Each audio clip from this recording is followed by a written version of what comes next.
Wu-Sabat. This is Myron Jarrell Moore calling you once again from Birmingham, Alabama. Mr. Lightning. Oh yeah, yeah. Rahul back. Wu-Sabat. First thing I do want to say is that I do plan on meeting you good brothers one day. I do plan on coming with my family to that side of the world to check out the compound, to shake hands with you, to eat food with you. Okay. I've already manifested that I would meet people like that and that I would form a circle such as. So just remember that I said that, and one day we shall shake hands. Tua, but we're not in a compound, just to correct that, yeah? And you're cooking. For lack of better words. Yeah, I just want to make, please. yeah, no, because this is one of the misinformation that gets shared, that, you know, because when you associate the word compound with like cults and all of that kind of stuff, so we just need to be clear that, Right. yeah. When, Slap my hand. I apologize. but go ahead. You know, I don't even apologize. You know what? To say I know what that apology, means. this So is I'm sorry. let me say something quickly, because it's the tones and vibrations. When you say apology, you're giving reverence to the god Apollo. Right. People, That's why I said I know that. yeah, Because you taught us that. yeah. So I So have to just take say that I'm back. sorry or nadum in our language, and I'm saying that with all of us because sometimes we don't really want to say I'm sorry, so we say I apologize instead. But I hear you Right. though. But go ahead. And what I'm saying is just for the But yes. benefit of the listening audience. So yeah, go ahead, Zamal. So the question is this. All right, so and correct me, please. I always appreciate the corrections if I'm wrong. Yeah. But the gland that us current day 9 ether beings are missing, that gives us the other abilities, telekinesis, telepathy, and all those other abilities, those four abilities that come with that gland, right? Right. If that gland is missing in us, how is it that some of us are displaying or have always displayed, even on the lighter level, some of those abilities? Right. Minus having that gland. I got you. So remember when I was saying that when it was removed, it was surgically removed, but in order not to damage the rest of the socket that the gland was in. And another question people always say, how do you know there was a gland called that? If you take a slice of the brain and look at it from an aerial view, you will clearly see the different glands, and think about it like a socket. Like let me do it like this. If you imagine my hand like this, and this is the gland, and if you could put a tennis ball or something in here, that's how the gland would sit inside the socket. So when it was removed, it's like when you take egg out of or the part that makes the egg out of the shell.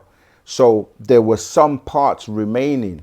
It wasn't removed completely. So you still have the ability from time to time to use those little remnants that remained. And that's why you can do it, but you can't do it at will. Like you can do it by chance, or like as you develop and start to tune into your higher, being, you start to use, the abilities. Like if you start to concentrate and focus on meditation and start to do a lot of introspection, and you start to connect more to your spiritual aspect, then you will have ability to use those like tuition, telepathy, psychometry, etc. But you can't do it at will. Like anytime you want to call somebody, you can't just speak to them telepathically, but you can from time to time randomly. So this is why we're now being taught and groomed, and it's about having that power in terms of receiving your barothry gland back. A lot of people don't know. The master explained that it's like a blessing and a curse at the same time, because people say they want something until they get it, meaning that the power that comes with you being able to use your brain fully, he was like, you can hear everybody's thoughts. And this is why when we're being taught about, grooming ourselves to get to a higher level, where if we were in a room together and we were chanting or whatever, we can literally hear each other's thoughts. And he explained it like this, and one of the brothers was relaying, because I wasn't there personally, but he was saying that the master was saying that imagine you are with somebody, they smile in your face, give you a hug, and say, yeah, I really love you. And then as they're walking away, you hear them saying, damn, I can't stand this guy. But you can read their thoughts, So he says that it's like you can feel like if you were, people that are empaths, you can walk in a room and you can feel the vibration and the negativity of everyone.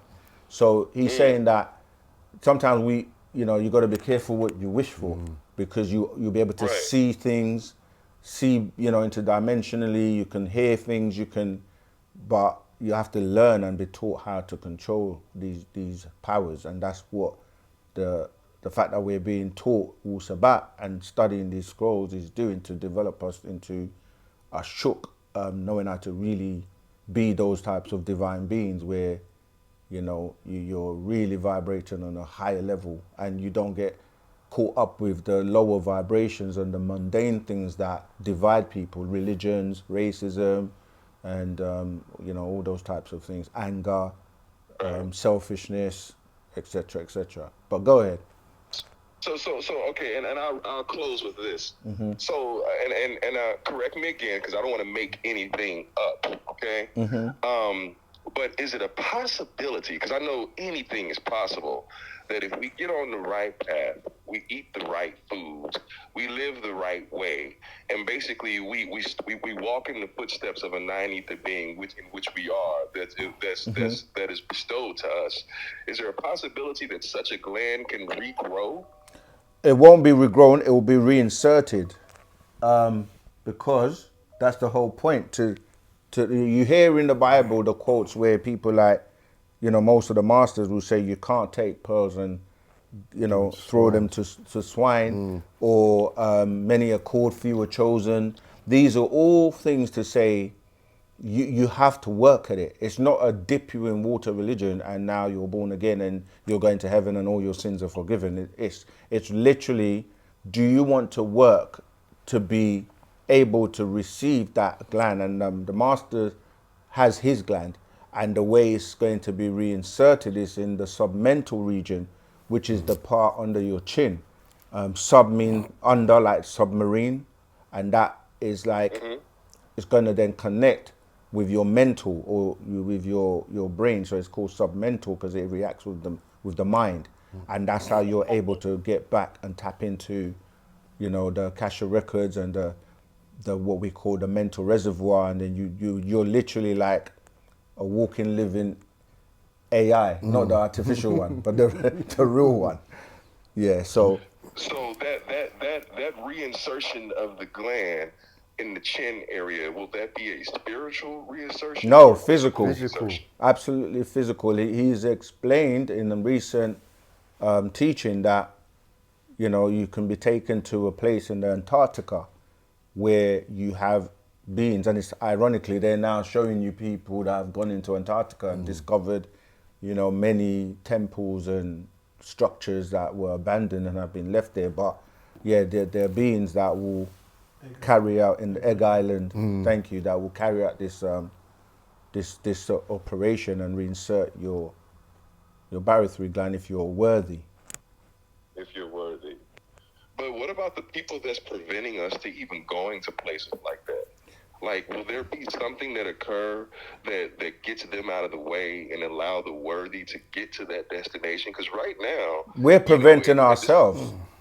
We're preventing ourselves. Yeah, like you just said, everything is possible. Our problem is our unification and coming together in love and unity. And you have to remember, our ancestors, they are so far advanced, they can stop time, take you there right now, do what they need to do, bring you back right here, and you would not even know that it's taken place.